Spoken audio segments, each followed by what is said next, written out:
Bienvenue en France.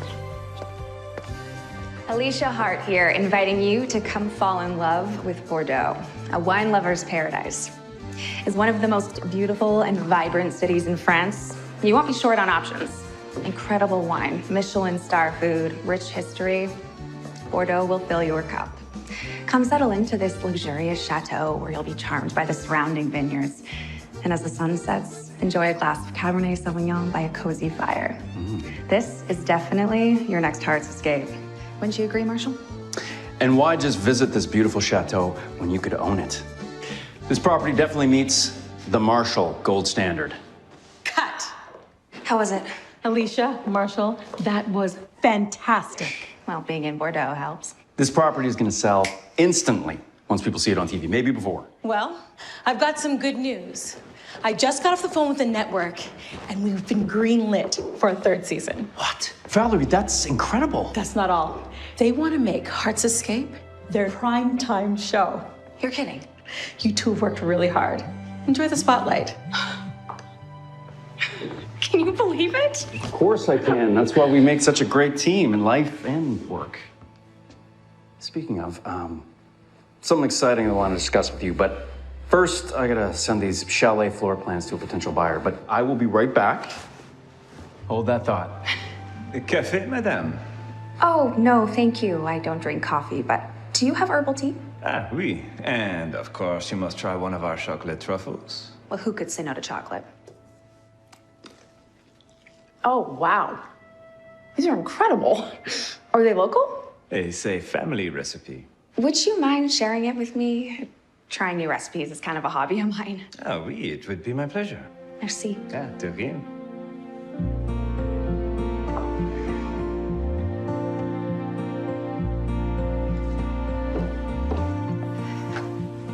Valerie, hi. About season 3, did you get a chance to look at my new pitch? I thought it would be interesting to interview the locals and the places we travel to. I did, but Heart's Escape is working as is. Let's stay focused. And it's a great show. I thought maybe we could, try to... Alicia, you're the co-host of a hit destination travel show. You're not a journalist anymore. And now you're a star. Our futures depend on what we do in the present, as they say. All right, you two. We fly home tomorrow. As soon as we get back to the office, we'll go over the final details for this episode. Oh, excuse me. Season 3. Yeah. Remember trying to get through season 1? You were perfect. Me, it took me 20 takes just to get my first line right. I so badly wanted to impress you. Your nerves made you more cute. And by cute, you mean charmingly handsome, right? So, what would you say if next season I got down on one knee and proposed on camera? On camera? Like a real marriage proposal? Yeah, our audience would eat it up. Marshall, Look, I'm asking you to think about it. I thought once we got home, we could maybe take a look at some rings. It's just, getting engaged is, It's a major leap, right? Yeah. Yeah, but think about what it would do for our show, for us. Look, we have one more night in France. How about after work, we open a bottle of wine, we sit by a nice warm fire, and we talk. This is just the beginning of our new future, Misha. And our future depends on what we do in the present. Sorry, babe, what?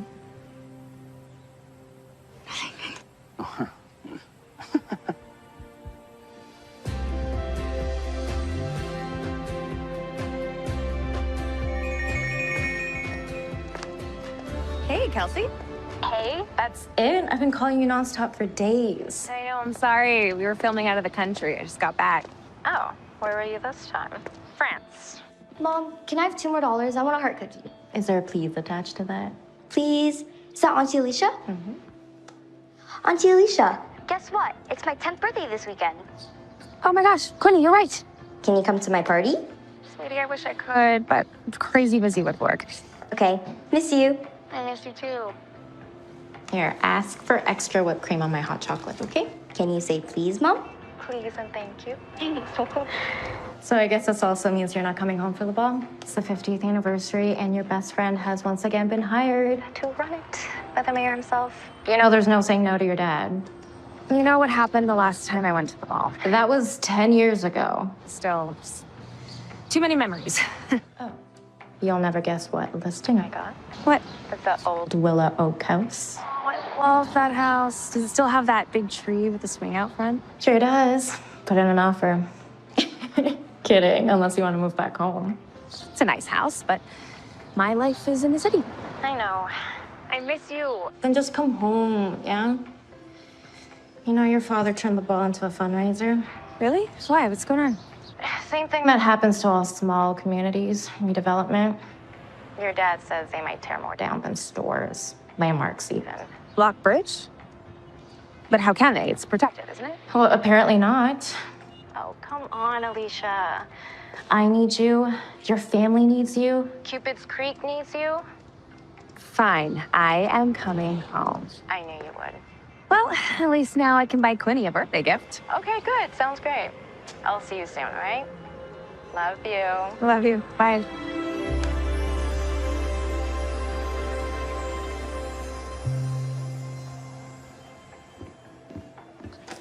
My latest creation, Cupid's Delight. Chai latte brownies with caramel drizzle and vanilla whipped cream. These would be perfect for the ball. Oh, speaking of, guess who I just got off the phone with? It was Auntie Alicia. Alicia Hart. Wow. How is she? She's amazing. She's coming home for the ball. She is? Taking a break from stardom, huh? Wow. You know, the last time I saw her was... I know, Connor. The 40th annual Cupid's Ball. Feels like a lifetime ago. Well, as I told Alicia, the past is in the past. I bet Auntie Alicia would love this. She loves chocolate. Oh, yeah? Well, maybe we should save her some then? No, I don't think so. Oh, wow. What do you think? It's so good. Good? Scale of 1 to 10. 11. 11.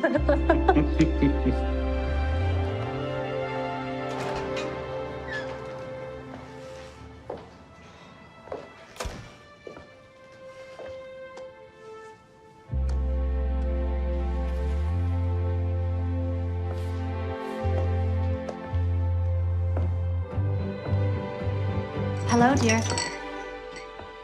Hi, sorry. Looking for something special? I'd like to buy this copy of Alice in Wonderland, please. Oh, it's one of my favorite books. Is it a gift? It is, yeah, for my best friend's daughter. It's her birthday this weekend, and I haven't seen her in a while. Making up for lost time. Something like that, yeah. It's an interesting thing, isn't it? Time. Something we use to measure change. Well, a lot has changed, that's for sure. How so? Well,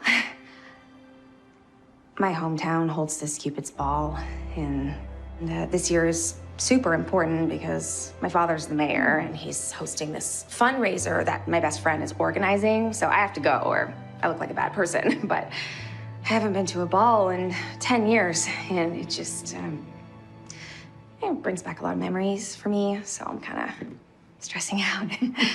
But I'm gonna prove that I am over the past and I'm moving on to the future. I noticed you looking at this.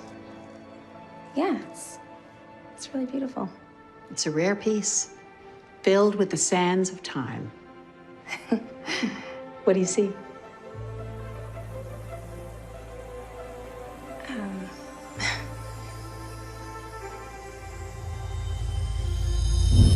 Alicia Hart, will you marry me?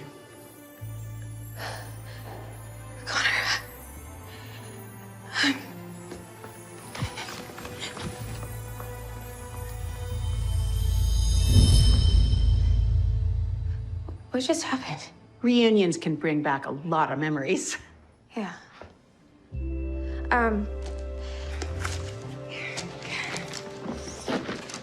Oh, and we have a special. Buy something, get something. I'd like you to have this. Oh, that's very kind, but I couldn't. Consider it a gift from me. Thank you. I should get going. Oh, and Alicia. Good luck with the Cupid's ball.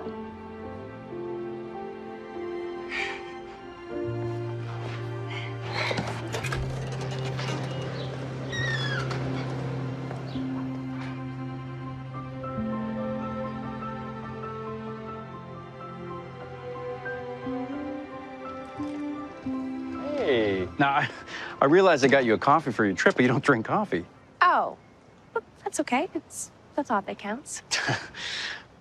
Now, you sure you want to go to town this weekend? We just got the biggest news of our careers. I thought we'd celebrate. Well, then come with me. You can dance me off my feet at the Cupid's ball. All right, I know suburbia is not really your thing, but I don't know, it might be nice to see where I grew up. Maybe meet my parents. You know I would if I didn't have this big advisory deal to finish up. Who's it for again? It's a company that I used to work for, but I am gonna finish it up quickly, and I will meet you at the ball. Okay. All right? How you want to get in? Sounds good.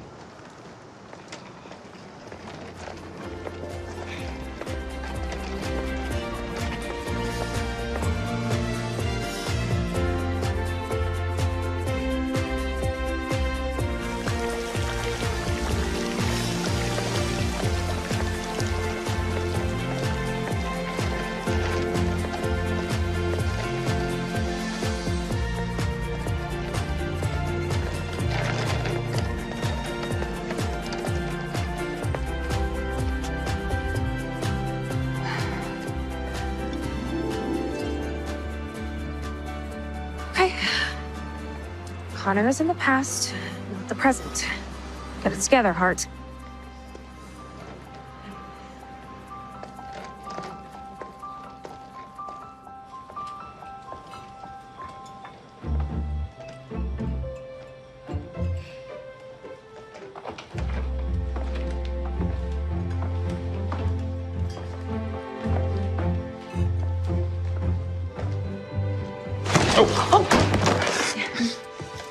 Sorry. Connor. Alicia, hi.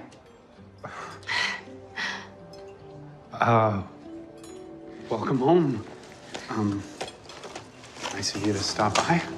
Oh, I wasn't dropping by. I just, well, I was walking by and I heard you opened a cafe and I wanted a warm drink and I just thought, you know, I would, say hi. Hi. Hi. Thanks. Beverage. I can do that for you. So, I finally opened my own place. Yeah, it's perfect. Perfectly you. It's very you. Thank you. Congratulations on Heart's Escape. You watch my show? Come on, you're a local celebrity. I couldn't avoid you if I wanted to. Not that I would want to. Is your boyfriend with you? My Marshall. No, he'll be at the ball. Maybe. What about you? Are you bringing someone special, a date? Not unless you consider Coq au vin a date. I'm catering the ball. Oh, Kelsey has a way of convincing people to do pretty much anything, huh? Well, it's for a good cause, right? Yeah.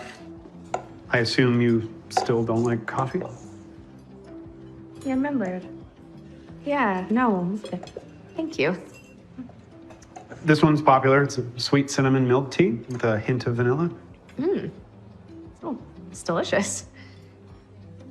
What do I owe you? First one's always on the house. That's sweet of you, thank you. Connor, I just wanted to say it. Yeah? Your bistro is wonderful. Thanks. Well, thank you again for the tea. I'll see you at the ball. Right. Yeah, I'll see you at the ball.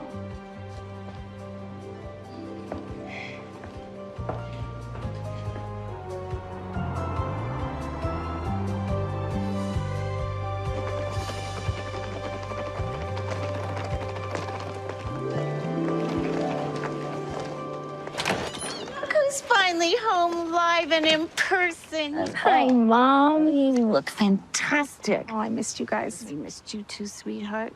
Well, let's get you in here and settled. Oh, my. Oh, looks like a lot of cookies for you and Dad. Oh, Kelsey asked me to make them for the fundraiser. Oh, you have to try this incredible family recipe I was given in France. Ooh. Chocolate has never tasted this good. Ooh. Yes. Oh, no, let it cool. Oh, it's hot. Are you okay? So good. Hey, that was my favorite TV star. Dad. Oh, so happy to be home. Hey, Kelsey told me what's going on, and I saw all the Davros signs. Who are they exactly? Just some big wigs who think what we have here isn't enough.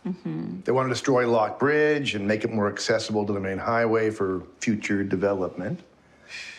But listen, I've been mayor here for 20 years, honey, and I will not let Davro destroy a very important part of Cupid's Creek history.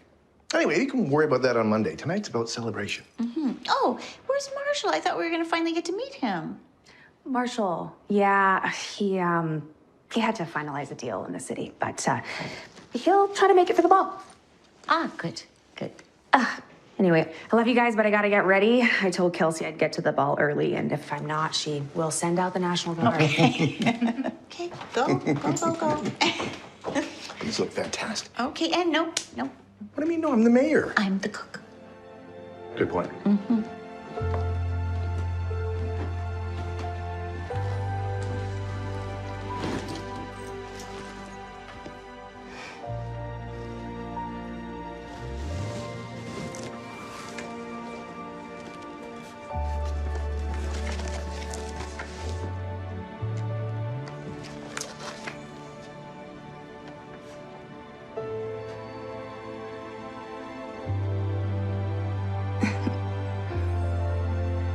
I'll see you at the ball.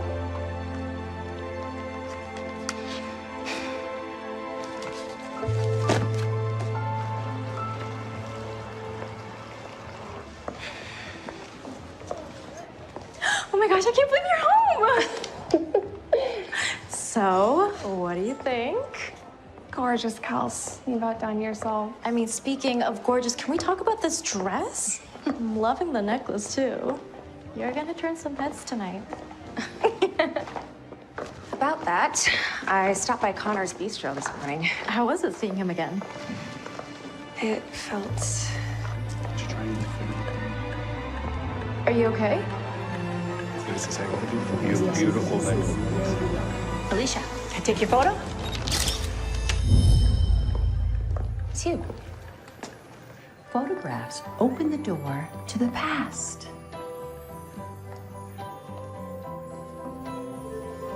What's happening?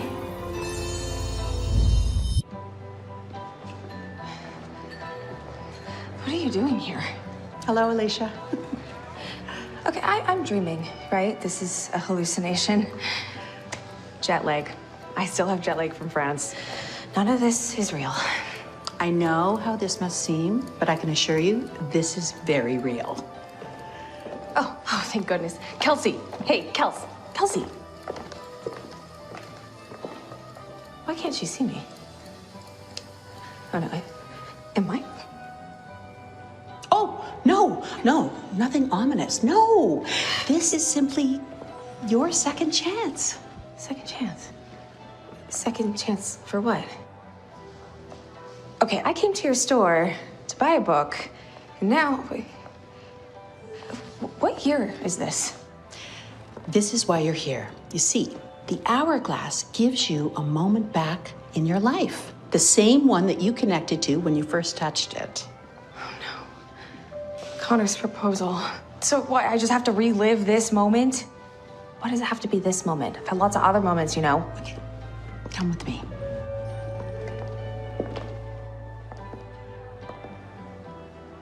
Stay right here, okay? I'll be back.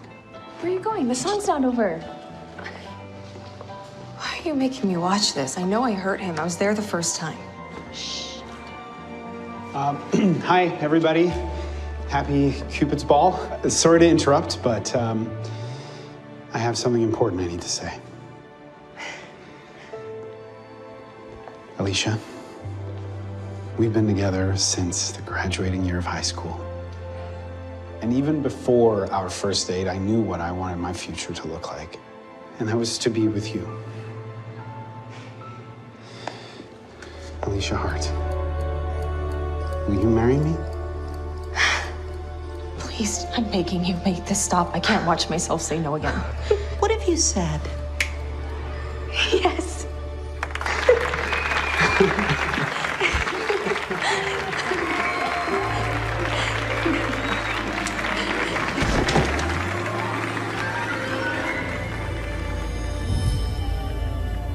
Yes.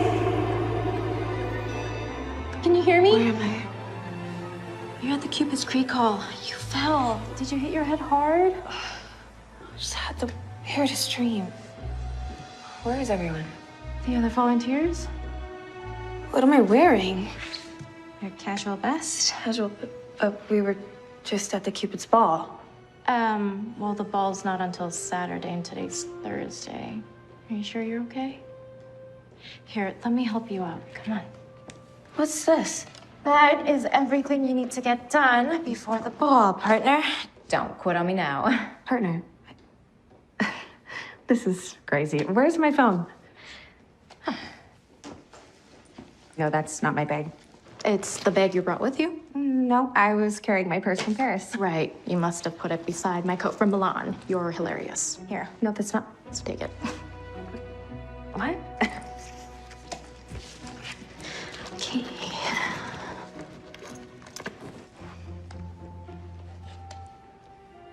Wait, this is the Willow Oak House. Oh, you call it the Heart House now? Why would I call it that? Because you live there? I live in Cupid's Creek. Yeah, where else? Atlanta. Not since journalism school. It's not a case of nostalgia. Kelsey, look at me. Okay. You know who I am. I'm the celebrity co-host of Heart's Escape. I've been traveling the world. I was just in France. You know, Marshall has been talking about getting engaged. Who's Marshall? Marshall, you know who Marshall is. Here, I'll show you. Okay, I mean, yeah, you were on TV. Sure. Yeah, right. Cupid's Creek TV News. Cupid's Creek. What? This can't be happening. Wait, I know what's happening. Connor's coming home for the ball and you don't have a date, yeah? It's okay. We'll get you back into the dating scene, you know? Maybe with this Marshall guy. I'm single? Uh-huh. It's fine. Look, why don't we just go to the doctors and get your head checked out? Yeah, maybe. Yeah, I don't think a doctor can help.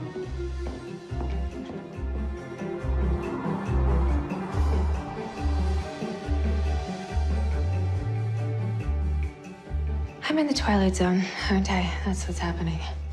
Oh, I gotta take this. It's the caterer. Are you okay by yourself for a second? I'll be back.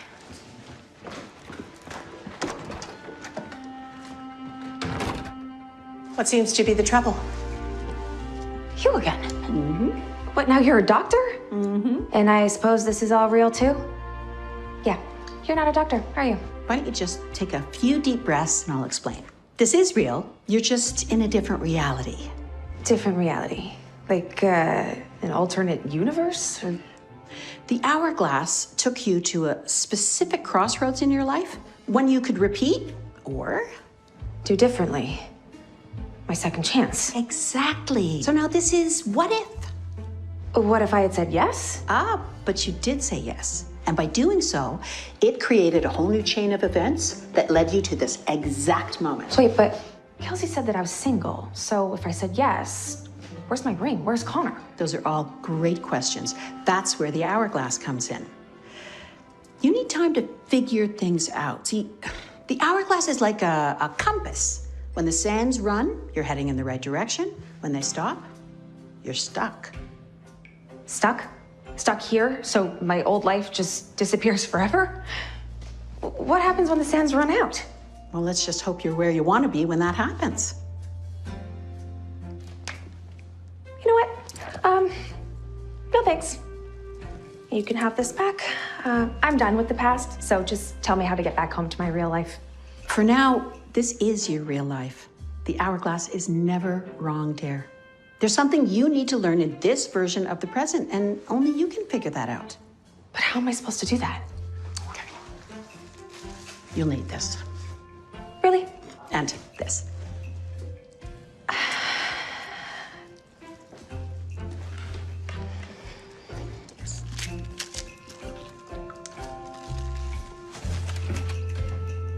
Oh, Alicia, what did the doctor say? Can I ask you something? Yeah.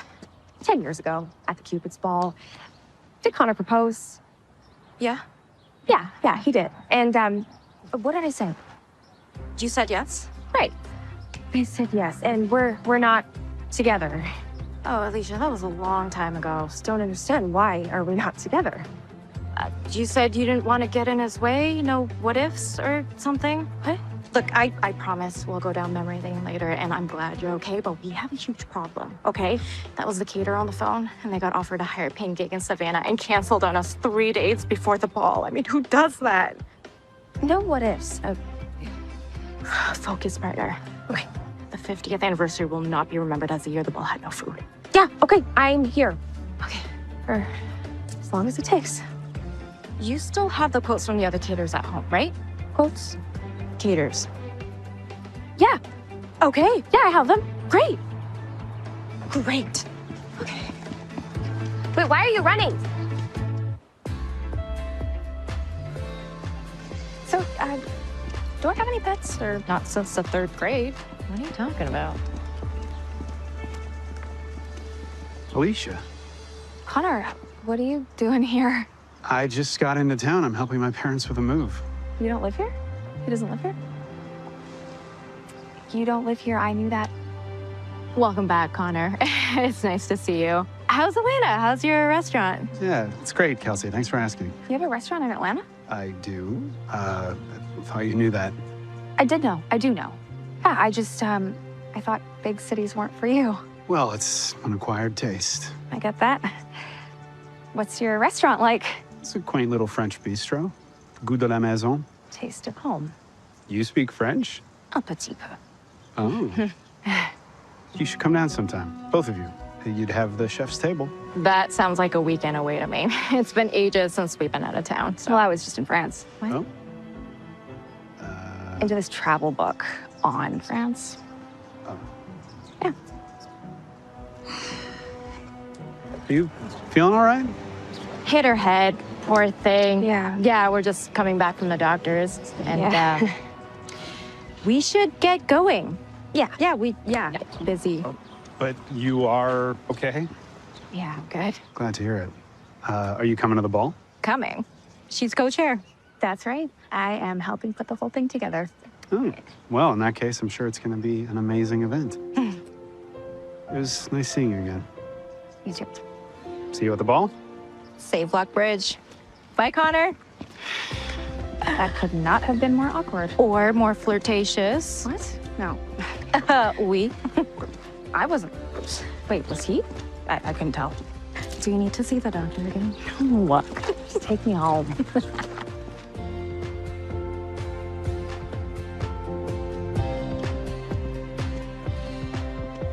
Here we are. Keys? Oh, guess they're here.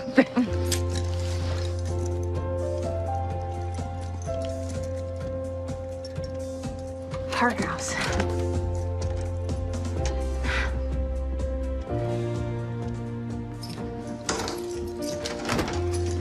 Where did you put the catering quotes?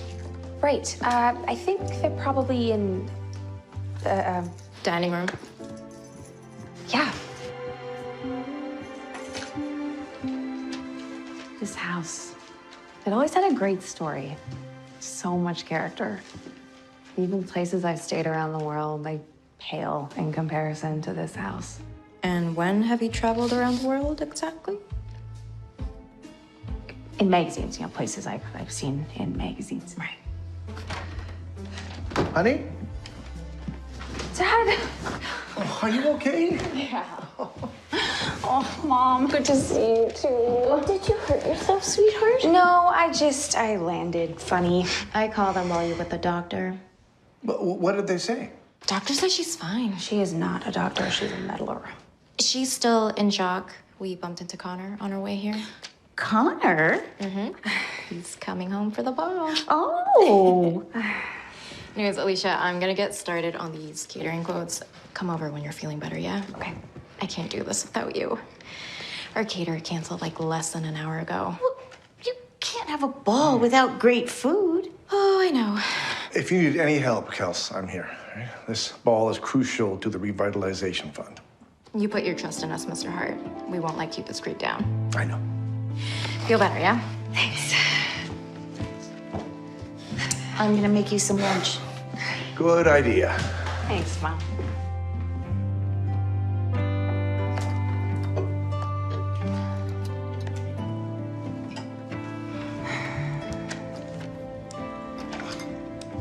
Trip down memory lane? Not exactly. So, how was it running into Connor again? I'm surprised it took you this long to ask. Me too. I'm only curious. I'm just trying to make sense of things. If I said yes to Connor, then I should be married to him. I mean, that's the way it's supposed to work out. Well, there's no rule book to life, kiddo. Sure, but there's logic. Something happened to bring me here. Well, you know, we all steer our own lives, make our own decisions, good or bad. Do you ever feel like you're not in control of the decisions you make? Well, I think we're always in control of the choices we make, just not the outcomes, you know? Mm-hmm. And plus, you can't beat yourself up over what happened in the past, honey. You know, trust me, I've made more than my share of mistakes in this Oh, life. yes. Thank you. No, all you can really do, sweetie, is try to make the best decisions you can in the present. Yeah, like with this Davro nonsense. You know, I choose to believe we're in charge of our own lives. You know, excuse me. Wait, that's it. What? I can control my future. I mean, why do I have to play by the rules? That's a beautiful pendant. It's more than that. I'm running out of time. I have to go. Oh, You guys can let yourselves out, right?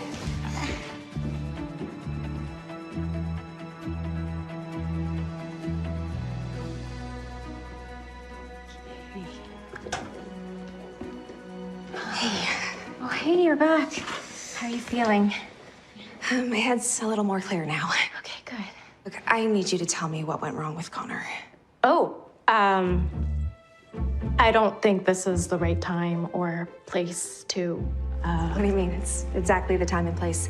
I need to know what happened so I can apologize to him for whatever it was and move on with my life. Kitchen's great, Kelsey. It's gonna be perfect for my team. Hey. Hi. I was just filling Alicia in. We're so excited to have you on our team. That's my pleasure. Just think of it as a little home cooking with some big city flair. Good à la maison. Taste of home indeed. You have no idea how much we appreciate you catering the ball. Yeah, no problem. And I've got everything we need. So. That's the restaurant. I gotta take this. Hey. Catering the ball? How could you let him cater the ball? Oh, please, like you mind? Goût de la maison. I mean, the look you two share. Wasn't flirting. Hey, all I know is that the minute Connor shows up, I'm seeing a very different Alicia, okay? Yeah, well, for more reasons than one. Okay, my team is all in. How about I go whip up a sample menu? You are a lifesaver. And I just decided that Alicia will now be taking the lead on coordinating whatever you need. I'm taking the lead? Yeah. You know, give you a chance to get cooking. Yeah, I mean, I could make some menu suggestions. I have a bit of culinary training. You do? Well, just online cooking and baking. What was the last thing you tried? I made this French chocolate truffle recipe. That's impressive. Yeah, well, I'm full of surprises. How about I come by your place later and you can let me know what you're thinking? Sure. Yeah. That was definitely flirting. No, it wasn't. That wasn't. You know what? If I can't avoid Connor, then maybe spending some time with him will give me the answers I need. Sure. Yeah.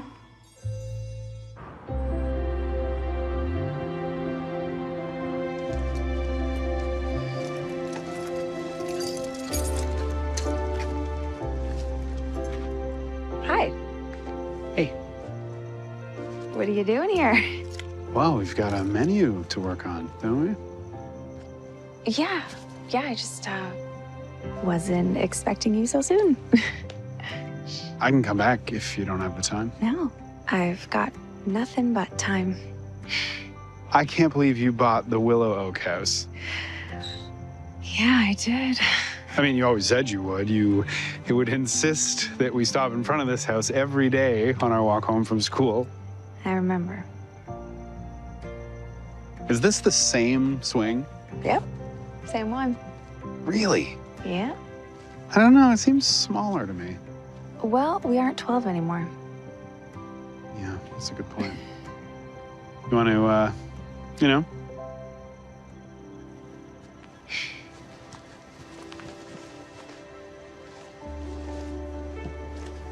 Do you want to push? Wait, what did we used to say? To the moon. And back.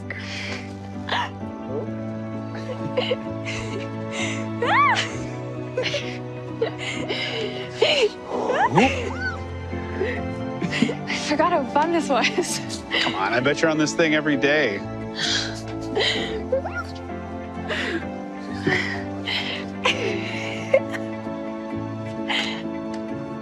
Whoa.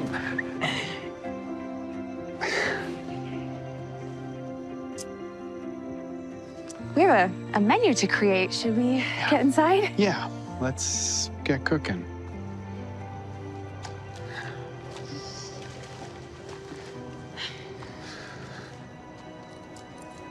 Is this a test? Yeah, this is definitely a test. Okay, just gonna go in there. No old feelings. Just food. All right, so I'm thinking that we'll do a tapas-style menu. Things you would find on a regular menu, but we do mini versions of them. Keep people up and mingling. Yeah, I love that. All right. What should I do? Sage leaves. Strip the leaves off of the stem and chop it up real fine. Okay. The correct response is yes, chef. Yeah, chef. Thank you. So tell me about your restaurant. Well, it's not a big space. It's near the Fountain of Rings. Oh, I love the Fountain of Rings. That's a romantic place for a restaurant. We do all right. You know, it's funny, I always imagined you to be a hometown kind of guy. I used to think about opening a restaurant here in Cupid's Creek. Yeah, I remember that was your dream back when we were... Yeah, it was, but I was mentored by some top chefs, got to work in some Michelin star restaurants, and life went in a different direction. You studied abroad? After we broke up, yeah. You knew that? Yeah. And you wanted to travel to all those places, right? Sure. I just didn't think I'd be doing it on my own. You know, it was all your talk of what if that got me to leave. What do you mean? Are you honestly telling me that you don't remember this? No, of course I remember. I just wanted to hear your version of it. Okay. My version of it. After I was invited to go to culinary school in Paris, you were so convinced that you were holding me back from succeeding that you forced me to leave. I don't understand. Why wouldn't I go with you? I mean, we could have traveled the world together. Yeah. Yeah, why didn't you go with me?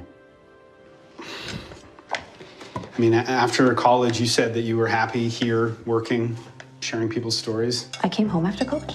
It surprised me for my birthday. Best gift ever. Yeah, I remember. And you got your job at Cupid's Creek Television, and... Cupid's Creek Television. And because I came home, I didn't get the internship at ITJ. All makes sense now. What internship? Are you feeling okay? Yeah. I just, I'm a little overwhelmed with the ball and everything. Well, you do have a lot on your plate. So you traveled the world, you had all these amazing experiences, and now you own a restaurant. Dream come true, right? What about you? You always wanted to see the world. Have you traveled a lot? You said something about France before? Yeah, I have. But the funny thing is no matter how far you travel, it always feels nice to come home.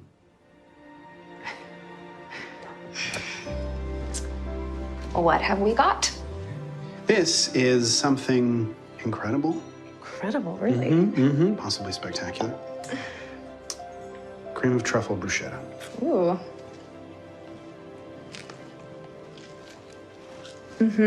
Wow. Wow, good. Wow, incredible. You may have hit spectacular. Yes. Yep. That is music to a chef's ears. So good. Well, I think we have ourselves a menu. Really? Great. High five.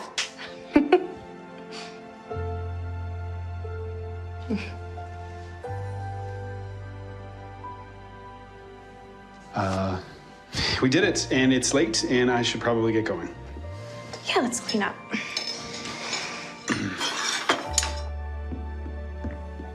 Well, that was fun. Just like old times. Yeah, almost like no time had passed. Yeah, almost. I guess I'll see you tomorrow. Yeah. See you tomorrow.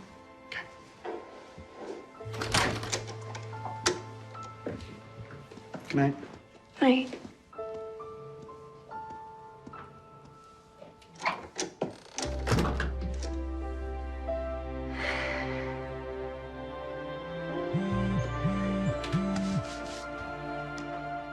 Confirming your interview for 9 a.m. tomorrow, uncovering the heart of Lock Bridge. Cupid's Creek TV. I'm a journalist again.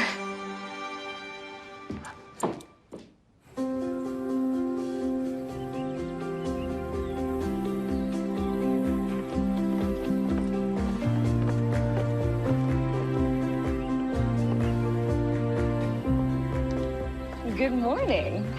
Valerie, it's you. What are you doing here? I thought I'd produce our segment. In Cupid's Creek?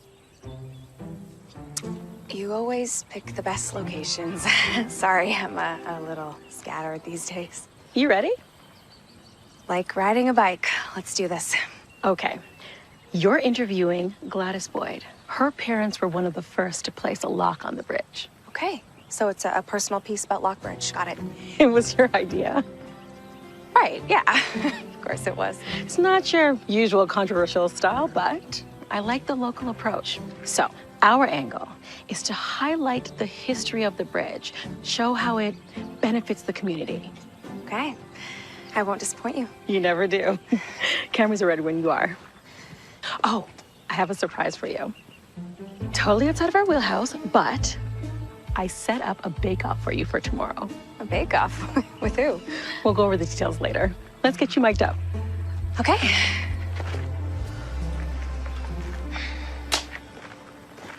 I'm sitting with Gladys Boyd, who has a strong connection to Lockbridge. Gladys, this bridge is pretty special to you. My father helped build it.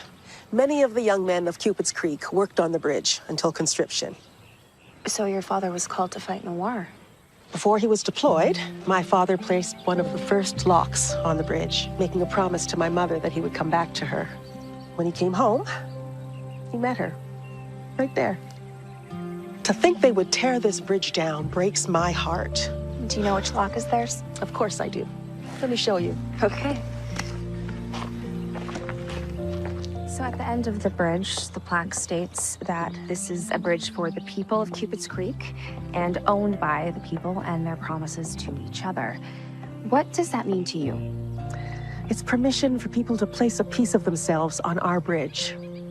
Simply by making a promise with a lock, it belongs to them. My father was also awarded a certificate that stated that he and the other workers owned a piece of this bridge for their hard work. Signed by the town council and notary. My father used to walk tall across this bridge, saying, "I'm an owner." They also own a piece of our hearts.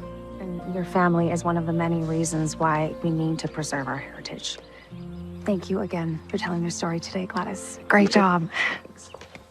We'll get this segment ready for tonight's broadcast. Oh, and that bake-off I mentioned earlier, it's between you and Cupid's Creek's celebrity chef.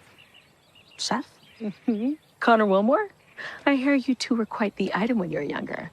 And also a little bit competitive. We were indeed.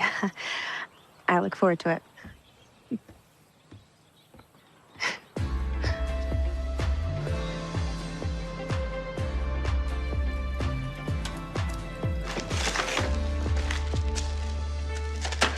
Never seen more cookies in my life. I know, 4 more batches and we're done. I hear you're having a bake-off with Connor tomorrow. This is good practice. Yeah, tomorrow will be interesting. Knock, knock. Connor? Oh. Using the back door like the old days, huh? Old habits die hard. We're just finishing off cookies for the fundraiser. This is a nice surprise. What are you doing here? You know, just wanted to say hi to your mom. I also wanted to show you this. It's a menu for the ball. I had the designer for my restaurant draft something up. Yeah, Kelsey would love this. Very classy. Great. Okay, well, I won't keep you any longer. I see you're knee-deep in goodie bags here. Just wanted to make sure that you were happy with that. Yeah, it'll go perfectly with the decor. Thanks. Okay.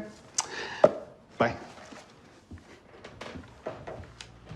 Oh, I'll walk you out. Okay.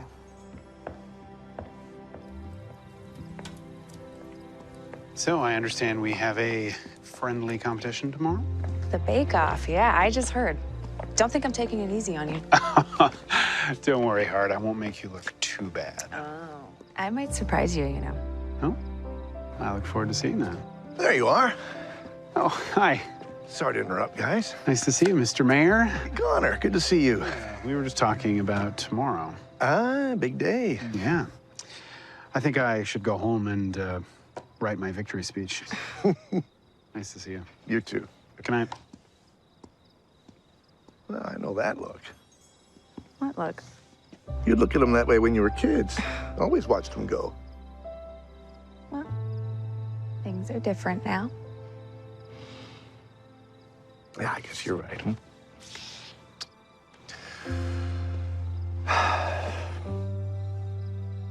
And I know that look, Dad. Are you all right? No, it's just this pressure over the Lock Ridge development. Yeah. But I did a great interview with Gladys Boyd this morning, and I know that when people watch it, they're going to support you. Well, nothing's ever carved in stone, right? Right. Good night, hon. Good night.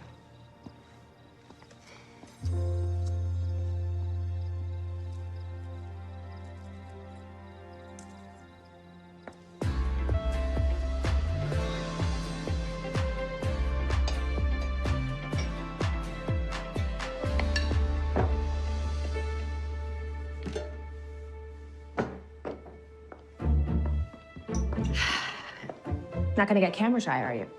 This isn't my first studio interview. Really? Okay, well, good luck. Good luck. All right, everyone. I believe we're ready to roll. If you could just stand right here, Mr. Mayor, and look into that camera. Got it? Okay. Ready in 5, 4, 3. Good morning, Cupid's Creek. Tomorrow marks the 50th anniversary of our annual Cupid's Ball.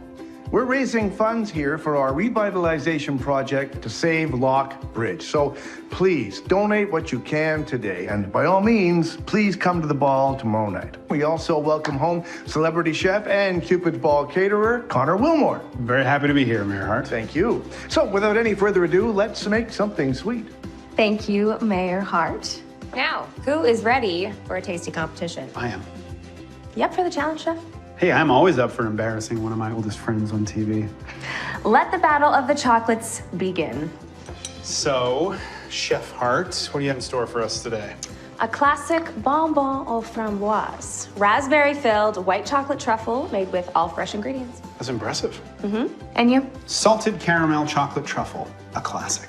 Sounds like a safe choice. I'll show you a safe choice. You did not. It's on. Play fair. Oh, that was fast.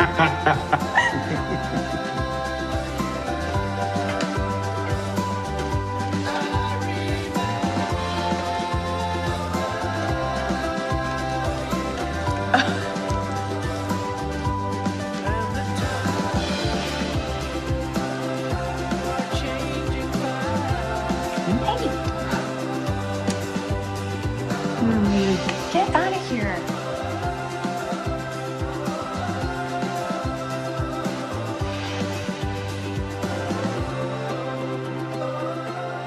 And time. Done. Done.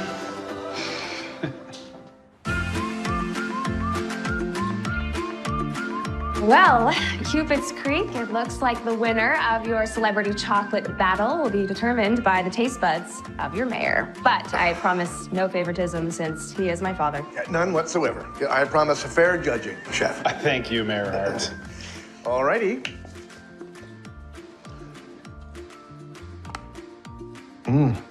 Wow, the sweetness of the white chocolate mixed with the raspberry filling. Heavenly. I am one proud papa. All righty.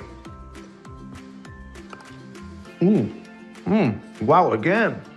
The caramel just oozes, and the salted chocolate, irresistible. Both really good. This is a tough decision. It's a tie. They're both fantastic. I want a rematch. I want another. Well, thank you again, Connor, for being here today. Thank you, Alicia. And from all of us here at the CCTV Kitchen, we extend our heartfelt thanks to all of you at home for sending us your recipes. And we'll see you at the Cupid's Ball. And we're clear. Great work, everyone. What do you think? Hart, get out of here. It's good, right? Where did you learn to do this? You were seriously not joking about your baking skills, Hart. I told you I'd surprise you. Hey, I've been meaning to tell you. You know, You two? That was incredible. Why didn't you tell me you knew your way around the kitchen? Well, can't reveal all my hidden talents. All I can say is you not only bring out Alicia's competitive side, but you also bring out the best in her. Excuse me, I gotta take this. Sorry, you were gonna say something? It's okay, we can talk later. I should let you finish your job. Okay. Good job today. You too. Well, the good news keeps rolling in. I have just set up that interview you've been waiting for. The one with Davro, The development group. Yup. Well, they finally agreed, and they'll meet us tomorrow at Lock Bridge. Can you make it? Yeah, I definitely can. Let's put Davro Developments in the hot seat. I knew you'd be excited. They're sending someone they feel best represents their choices. Oh, he's also a bit of a TV personality. Who is it? A name you can't forget. Marshall Gold. Marshall?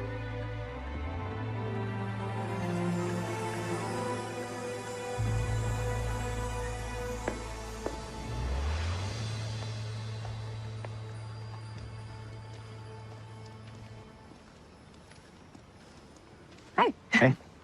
You ready for me? Yep. Okay. I wanted to ask you for a favor. Favor. Yeah, your chocolate recipe? Oh, the one I beat you with.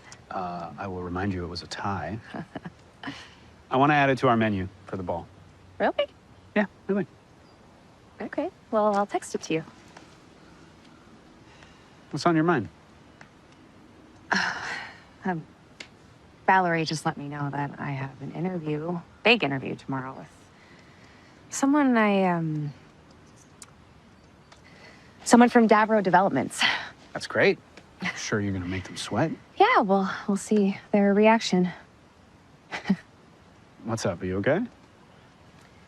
Yeah. It's just, these last few days I haven't really felt like myself. So, who are you then? Not an investigative journalist, not living in my hometown with the people I love. I am hosting a big show. I am seeing the world. What ifs, huh? What if was always a big question for you. It's not that. You know, even not feeling like myself, I've had moments in these last few days where everything has just felt right. Like meant to be right. What moments? My Lockbridge interview, the Bake Off. Right now. Feels like home. Connor, I just want to say I'm really sorry about our engagement. Everything for a reason, right? You were young. Maybe we just needed more time. I know it's been kind of weird seeing each other again after all these years, but it's also felt so... Right. Right.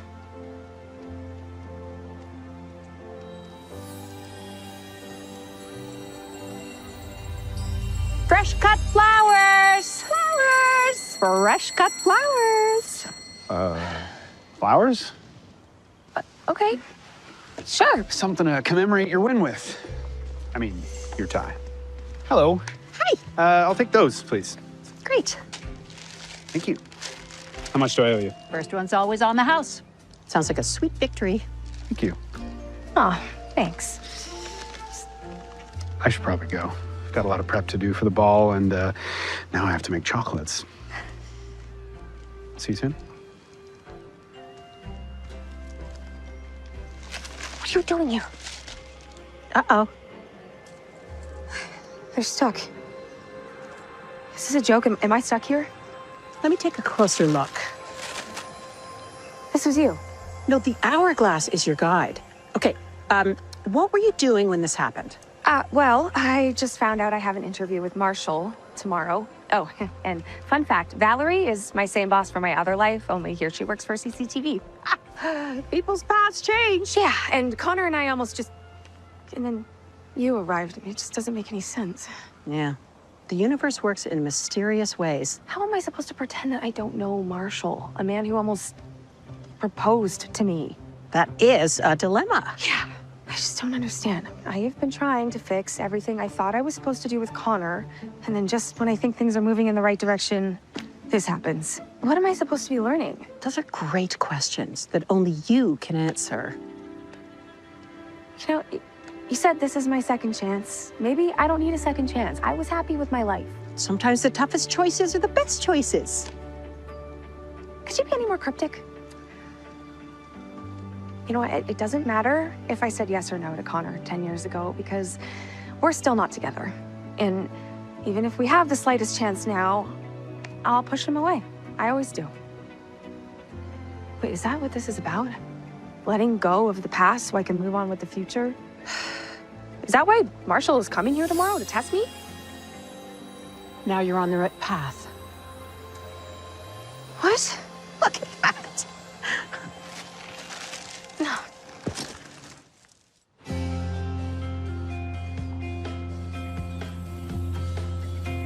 So she'll be pregnant, I'm sure. Yeah. And here she is.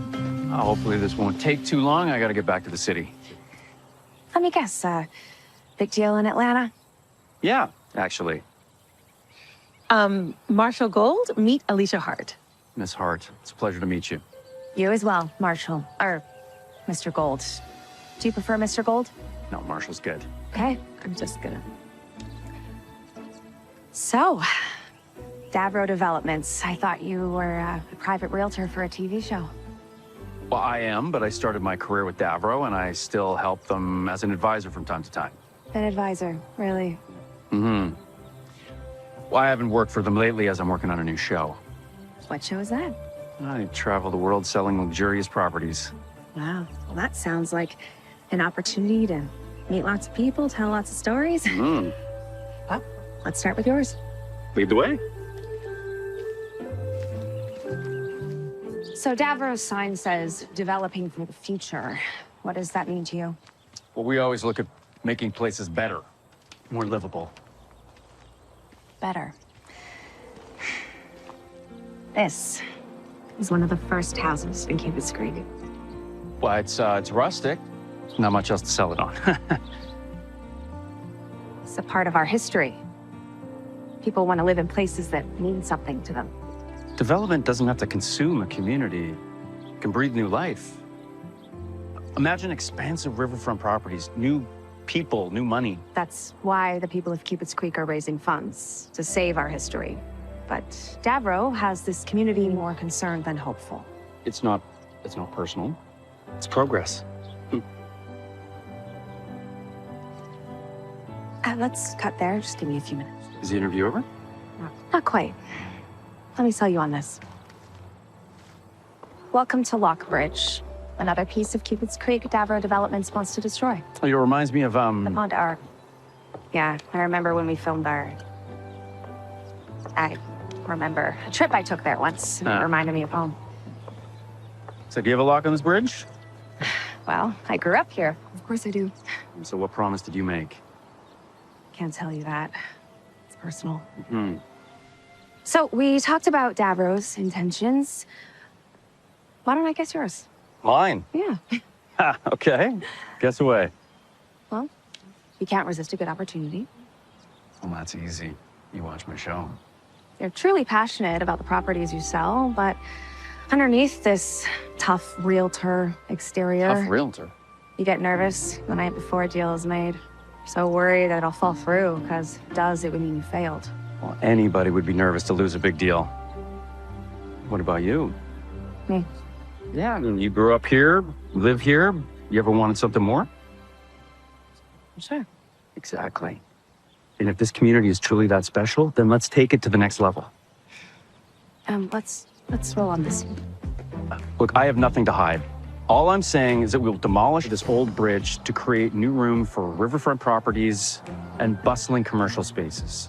The bistro downtown will become a waterfront bistro, and that is a gold standard. This bridge is part of our heritage, and it should stay as is. The nature around us is what makes coming here and placing a lock on the bridge so special. It's full of promise and hope, not overdevelopment. Cupid's Creek does not need expansion. We need to protect our homes and our green spaces. Well, even heritage sites, they have development loopholes. Now, that being said, the Lock Bridge has not been classified as a heritage conservation area, and therefore, it's open to rezoning and development. You know what? I think that concludes our interview, Marshall. That's it? Oh, that was easy, thank you.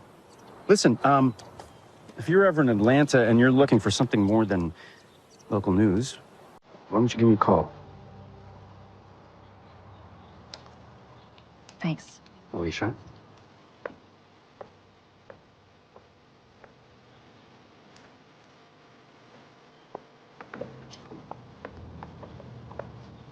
Careful what you wish for.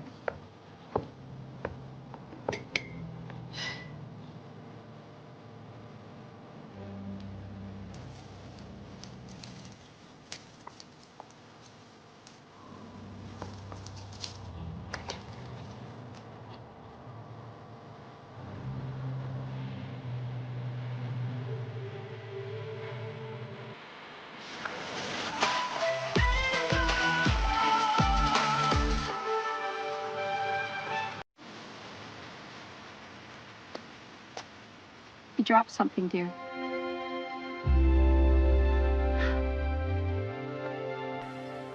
Thanks. Perhaps unlocking the past will shed light on the future. I don't need a lock, I need answers. But sometimes the answers come when you find the right key.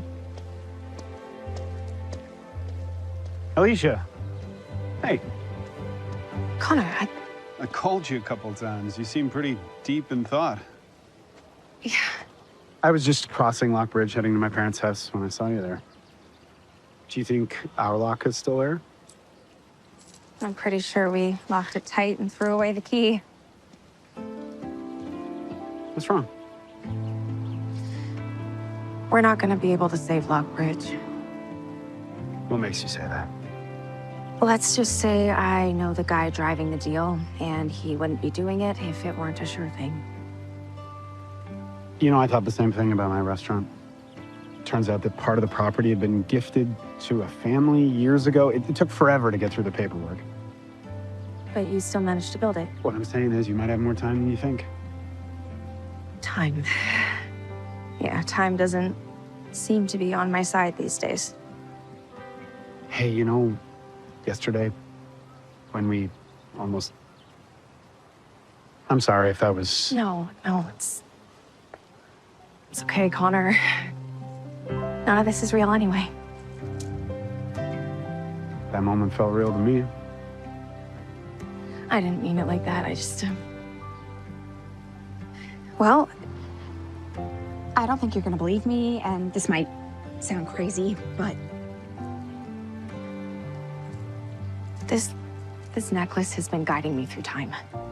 And no matter what I do, or what I say, or what timeline I'm in, you and I are never Never what? together.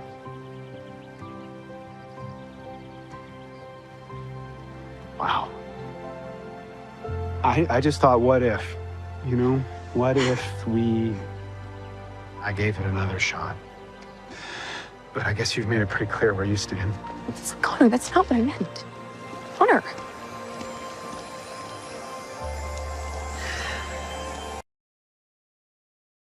Welcome back to The Deep Dive. Today, we are taking what seems like a really simple piece of celebrity content.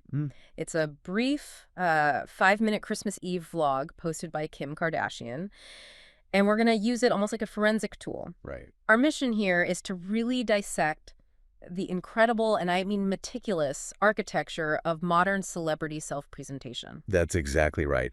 And, you know, the sources you've given us, on the surface, they seem so light. It's all about the glamour, the prep for the annual Kardashian-Jenner Christmas party. Total fluff, you might think. You would. But if we actually dig into the logistics, I mean, really look at the borrowing of the diamonds, the choosing of the dress, we find this entire strategic playbook. A playbook for what, exactly? It's the playbook for how the ultra-famous cultivate this image of absolute untouchable luxury, while at the same time broadcasting this intense, almost manufactured relatability. Okay, that is the duality I want to unpack. Because we're using the sheer wealth and, frankly, the planning that goes into a single night Just one night.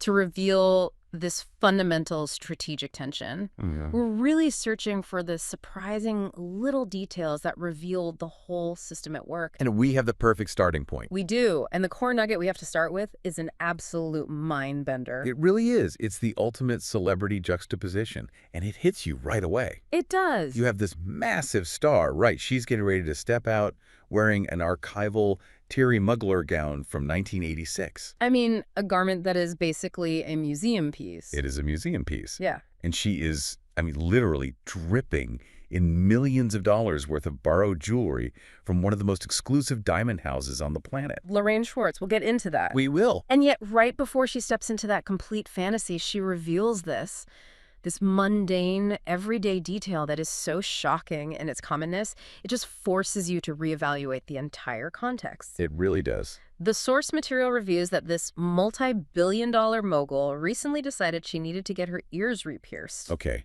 a normal enough thing. A normal enough thing, but where did the Skims founder go? Not a private medical service, not some bespoke studio in Paris or Milan. No. She went to a Claire's. A Claire's store in Hawaii. That contrast, I mean, Claire's versus borrowed Lorraine Swartz diamonds. That is the entire deep dive in miniature. It just perfectly encapsulates everything. It really does. And it forces us to ask that critical question. Is this spontaneous high street choice a genuine moment of impulsive practicality? Or is it a perfectly calibrated piece of content? Exactly, designed to create this essential humanizing bridge to an audience that is otherwise totally, completely divorced from her reality? The strategic tension is palpable, and that is where we're going to begin our extensive look. Let's do it. So let's start with the context of how this was even revealed, because I think the framing here is crucial. This wasn't some controlled, heavily edited interview, or a big feature story in a magazine. Nothing like that. It was revealed so casually in a 5-minute TikTok Christmas Eve vlog that she posted the day after the party, just detailing her glam prep. And that format, TikTok, it immediately signals behind the scenes, right? It encourages the listener. It encourages you to feel like you're getting an exclusive, almost unvarnished look. It's designed to feel intimate. The short-form vlog is built to convey that intimacy, that spontaneity, even if, every single frame and every line is implicitly curated. Of course, and the way she layers the piercing revelation, it's brilliant. It's woven into the process of her showing off the extremely high-end diamond earrings she was about to put on. So the contrast is immediate. It's unavoidable. She basically draws the audience's attention to the dissonance herself. And the explanation she gives for the choice is so purely logical that it feels, at least on the surface, entirely relatable. What did she say exactly? She said that for the longest time, she didn't have her ears pierced, and that every time she wanted to wear earrings, she would have to re-pierce them. She would just force them through.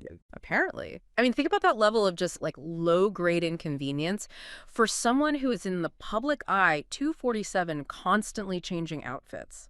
That sounds like an ongoing logistical nightmare. That story, just on its face, it reveals a really interesting character detail. You have a celebrity who avoided permanence for what is, for most people, a basic aesthetic function. Right. I mean, most people stop manually forcing earrings through closed holes, a process that's not only painful, but, carries a mild risk of infection or tissue damage around age 15. If that. Right. The fact that a 45-year-old style icon was dealing with this suggests that maybe the logistical hassle just finally outweighed her preference for keeping her ears unpierced. It was a practical problem demanding a practical solution. And the solution she chose was the most mass-market, most accessible solution possible. The most. She decided to, in her words, make life easy and just get them done again, choosing a Claire's store in Hawaii for the procedure. Okay, let's break that down. Why Hawaii? Well, it's tied to leisure, vacation, maybe a moment when security protocols were a bit more relaxed. She's on holiday. It's an impulse. But the choice of Claire's, that is the detail that really sings. It's everything. I mean, the significance of Claire's as a global brand is its accessibility. It is the ultimate purveyor of mass market retail. It's synonymous with, what?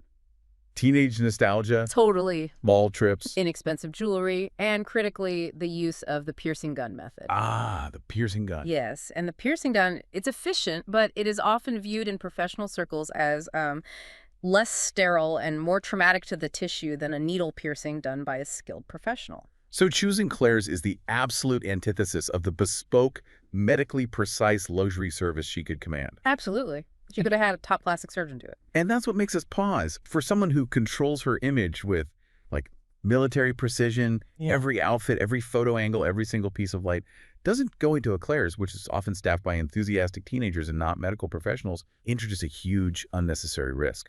A risk of error, a risk of bad press. A bad photo. Exactly. And that's the point of friction we need to explore. Was it an authentic, impulsive, I'm on vacation moment? Or was the sharing of the story the actual strategic act? I lean towards the latter. It's highly probable that, even if it was impulsive, her team immediately recognized the narrative gold. Oh, we have to use this. Of course. The choice to share this detail suggests a certain strategic casualness about her body, which directly contrasts the extreme control we see over her face, her hair, her clothing. It signals, I'm not so precious that I can't handle a mall piercing. And she even doubles down on this simple aesthetic preference. She says she currently has tiny little earrings in from Claire's. From the piercing itself? Yes, and she states that now it's all I like to wear is my Claire's earrings. Oh. This grounds her preferred daily aesthetic in the functional and the inexpensive. It implies that all the extravagance that's about to come is purely performative. And this is where we really analyze the strategic creation of that approachable or spontaneous persona. The choice of Claire's and her stated ongoing preference for those simple, functional earrings, it sets up this narrative of, I am just like you. I choose convenience over unnecessary pomp. A narrative that is absolutely essential. It's essential because it lowers the emotional barrier between the star and the viewer. So when she then steps out wearing millions in diamonds, the audience feels less alienated because they have just been gifted this little moment of common ground. It's almost a psychological tool, isn't it? If she just emerges draped in archival muggler and borrowed diamonds, the audience exists in a completely separate universe. For a different planet. But by sharing the mild pain and the practical reasoning, hey, I suffered the quick, loud indignity of the mall-piercing process just to make my life easier, she successfully earns a brief but crucial moment of shared humanity. And that perception of authenticity is the most valuable currency in high-level influence today. The extreme wealth allows her to curate every single aspect of her public life. Every single one. And that now includes the careful revelation of vulnerability or spontaneity. The decision to share a detail as seemingly mundane as the ear-piercing location is, ironically, a highly sophisticated marketing move. It grounds the fantasy that follows. Precisely. It's a moment where she chooses practicality, a concept everyone understands, to justify this casual choice, making the whole narrative flow smoother. And the language is so deliberate. Make life easy. Yes. It justifies the simple choice with logistics, which every single person can appreciate. It wasn't an aesthetic preference. She frames it as pure logistical optimization. That's what makes the Claire's outing feel like a genuine off-duty move. Think about the alternative. If she had focused solely on the muggler gown and the borrowed diamonds, the video would be purely aspirational. And potentially alienating. It could lead to envy or resentment. But by placing the Claire's factoid up front, she establishes a baseline of shared human experience.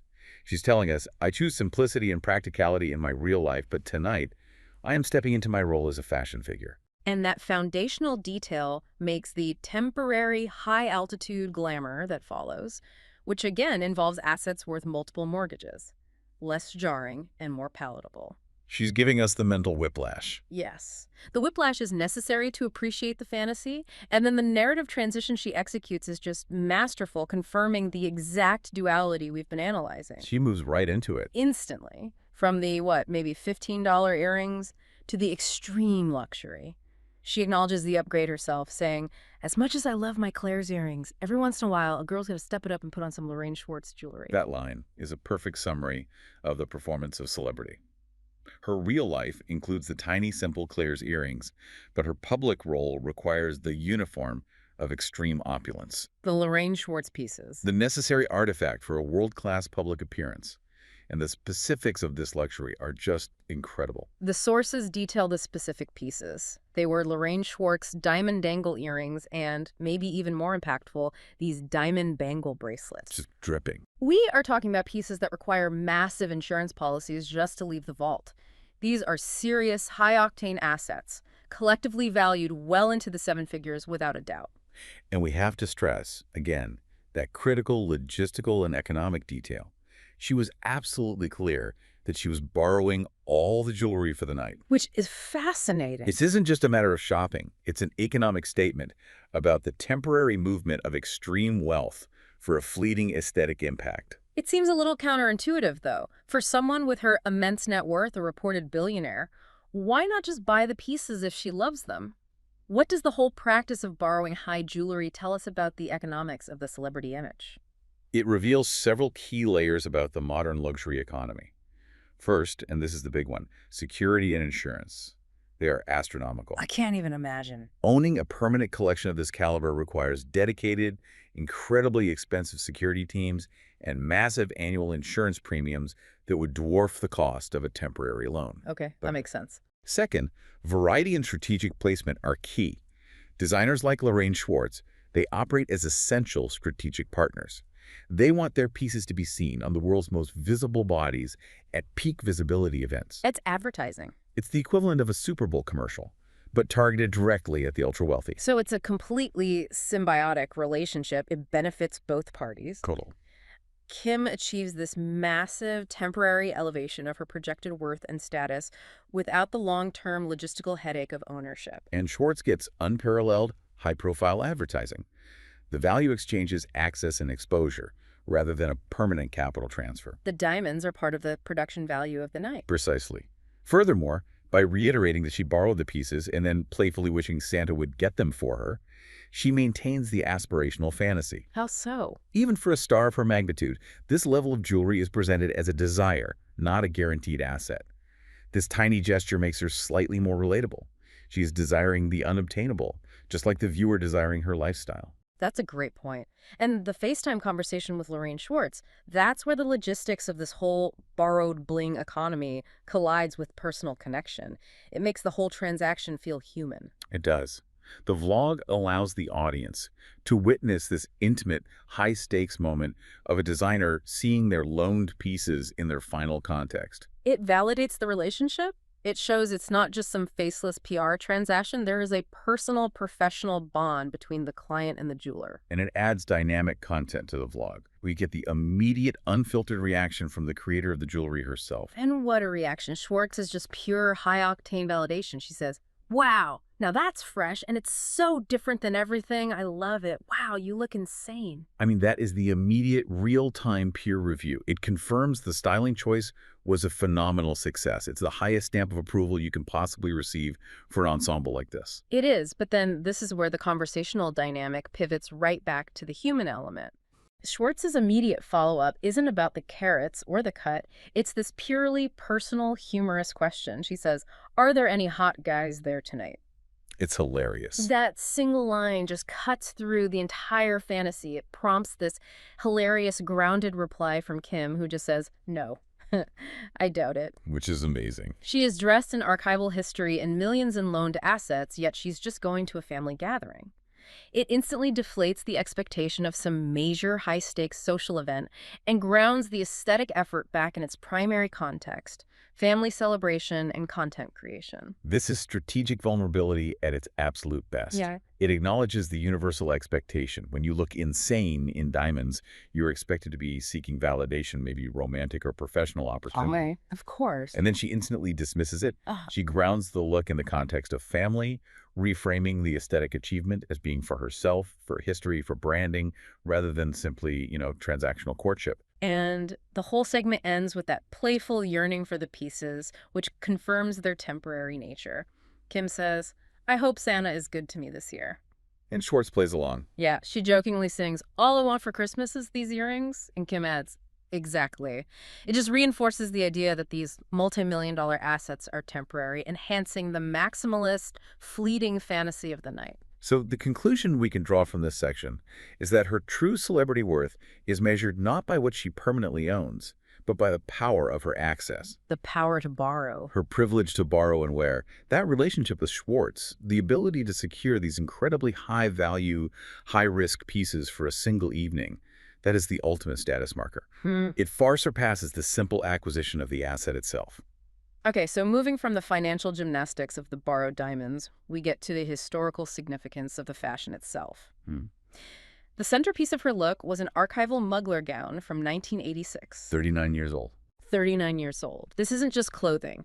It is a dramatic stylistic choice that shifts the whole discussion from mere luxury to historical curation. It's a huge shift. Choosing an archival piece means the garment is considered a historical artifact. It often requires specialized handling. Right. And it signals that the wearer is not passively following the seasonal whims of fashion, but is actively participating in its established history. This elevates the outfit from just a shopping excursion to a cultural statement. Let's focus on the specifics of this 1986 Mugler. The source details it as silver, it was cleavage-bearing, with a sweetheart neckline, a body-hugging silhouette, and a small train with a sparkling black trim. The year is so important, 1986. Why? That places it firmly in the era of power dressing, but filtered through Thierry Mugler's signature, hyper-feminine, sculptural, and often theatrical lens. So it's not just a dress from the 80s? No. Mugler was synonymous with structured fantasy, sharp tailoring, and silhouettes that empowered the female form through exaggeration, strong shoulders, tight waists, dramatic cutouts. So by selecting a 1986 piece, Kim is tapping into a very specific fashion moment that speaks to historical resilience and boldness. It's a very deliberate statement that resonates powerfully in a modern context. It's not a random choice. And her overall styling was so meticulously controlled to serve this artifact. She complemented the look with her signature rosy cheeks, smoky eye, and neutral lip, and her hair was swept back into a tight ponytail. Which is smart. Why? Because that choice of clean, classic glam ensures that the architecture of the 1986 gown remains the dominant visual focus. The controlled styling acts as the frame for the historical canvas. You can't distract from the dress? You can't. Archival fashion is inherently delicate, and the slightest misstep in hair or makeup could clash, diluting the impact of the historical garment. The neutral beauty aesthetic shows incredible discipline. It confirms the seriousness with which she treats the heritage of the piece. Now, what elevates this from just a personal fashion choice to a family strategy is the fact that her sister, Kylie Jenner, made a parallel archival choice. This is key. Kylie wore a FW 1995 John Galliano dress for the same event. The dual use of fashion history Mugler 1986 and Galliano 1995 confirms a coordinated family aesthetic strategy. This isn't just about individual taste. It's about the family collectively establishing themselves as cultural gatekeepers. Gatekeepers who define their own trends by referencing powerful but disparate periods in fashion history. Exactly. And the contrast between the two archival pieces is itself a statement. Mugler 86 is bold, structured, overtly powerful. And the Galliano 95. The Galliano piece, as described, hugging the 28-year-old's curves and accented by thin stripes, that speaks to the opposing aesthetic of the mid-90s. Sleek, minimalist, often characterized by slip dresses and a kind of quiet luxury. So they're showing range. That aesthetic diversity is the genius move. They are showing incredible range. They can access the sharp sculptural drama of the 80s via Mugler and the understated sensual minimalism of the 90s via Galliano. And that broad spectrum of historical reference implies their influence transcends a single trend or decade. They're curating the fashion canon. Let's delve a bit deeper into why archival pieces, 30 or 40 years old, carry so much more prestige than, say, a brand new piece from the current runway. Well, a new piece from the runway is accessible to anyone with a budget and the right relationship. But archival Fashion introduces immense logistical complexity. First, just securing the piece.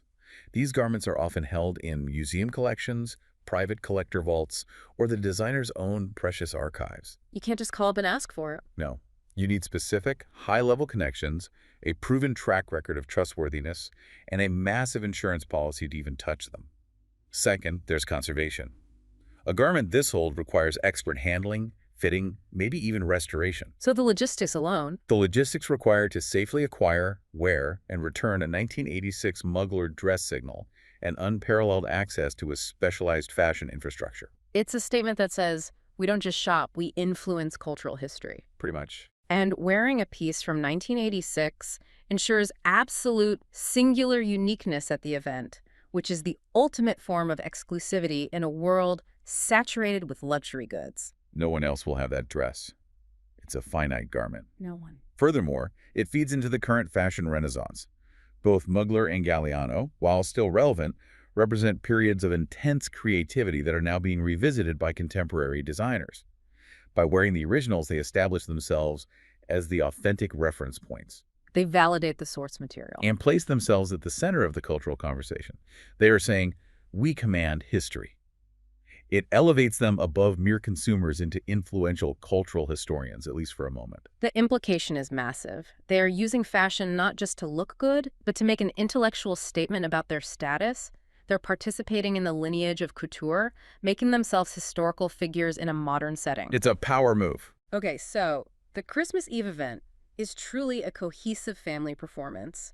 It's not just Kim's personal platform, it's a showcase of the collective Kardashian-Jenner brand power. Let's look at how the other sisters completed this high-production tableau. Well, the key takeaway from the family's overall presentation is that while the individual stylistic choices vary dramatically, they maintain this unified, extremely high standard of aesthetic production. And it's often facilitated by the same professional relationships. Exactly. This coordinated presentation reinforces their brand power as an indivisible unit. And we see that synergy immediately with Khloe Kardashian. She opted for a striking winter white strapless dress. A beautiful choice. That color choice is classic seasonal elegance. It offers a sophisticated contrast to the archival silver and the deep holiday greens we saw on her sisters. And critically, just like Kim, Chloe, who was 41, was accessorized by the exact same high-end lender.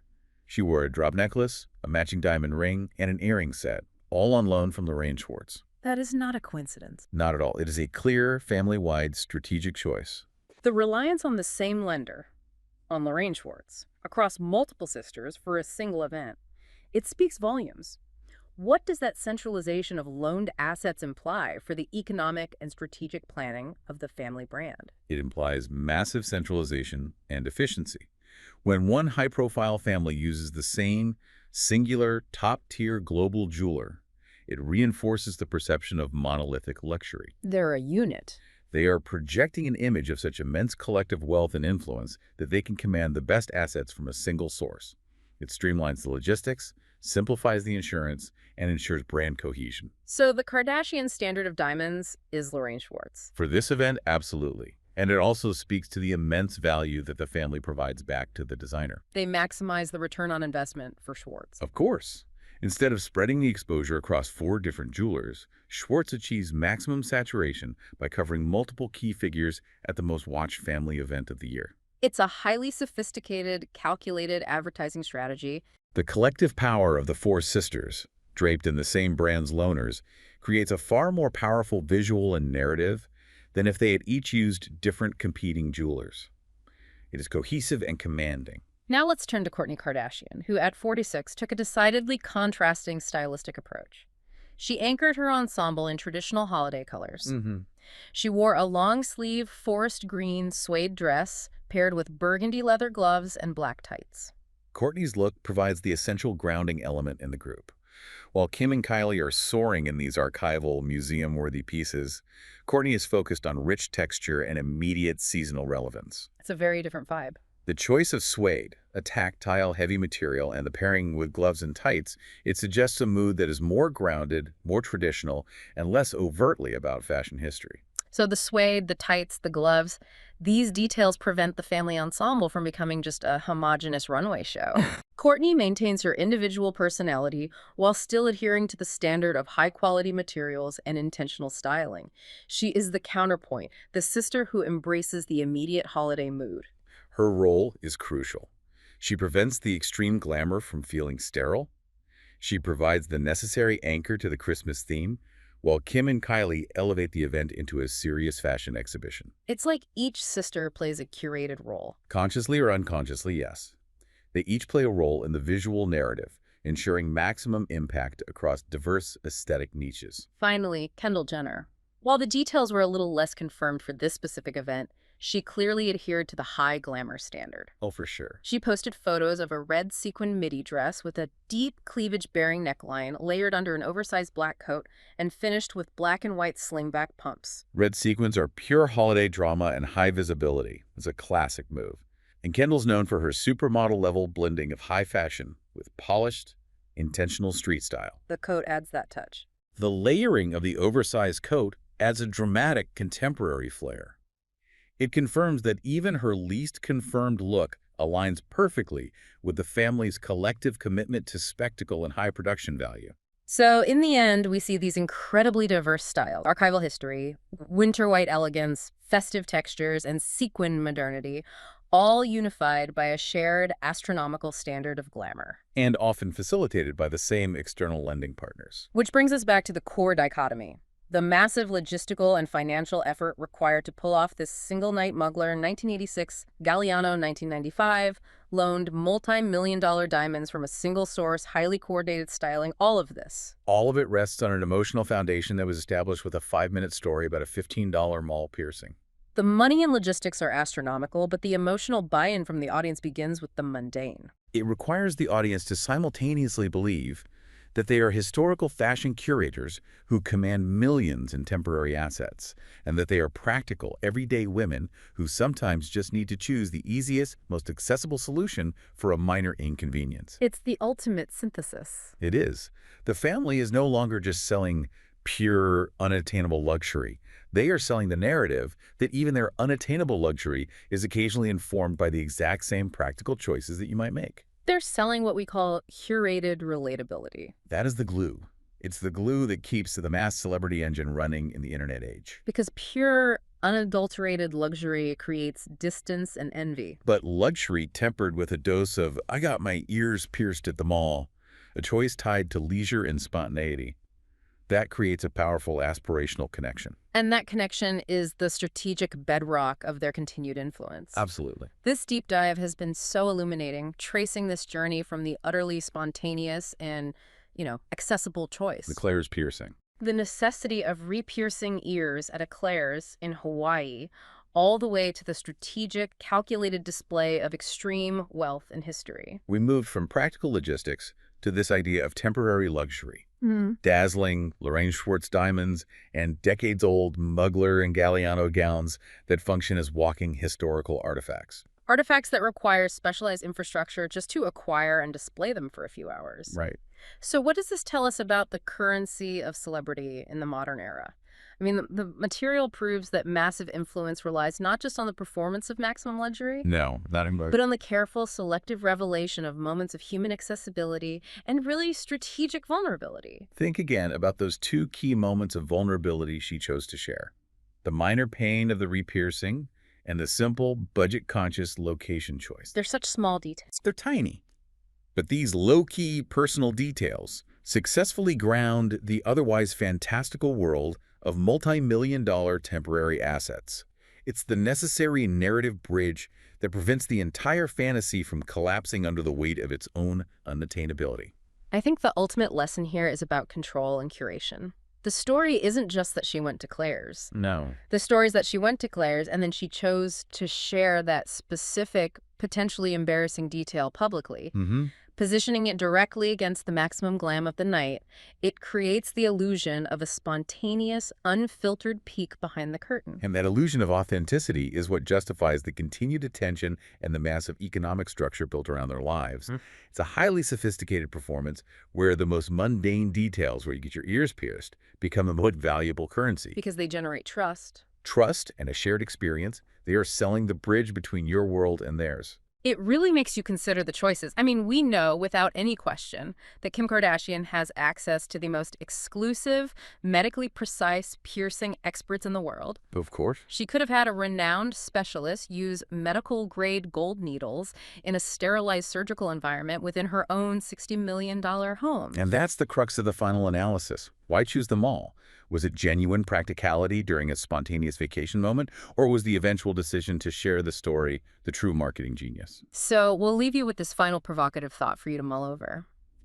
If the most famous people in the world must publicly embrace the choices of the average consumer like getting pierced at Claire's in order to make their extreme wealth palatable, what does that tell you about the ceiling of aspiration? That's a great question. Has the market for pure, unadulterated luxury been replaced by the more powerful and perhaps more manipulative market for curated authenticity? Keep that question in mind the next time you see a celebrity sharing a candid moment.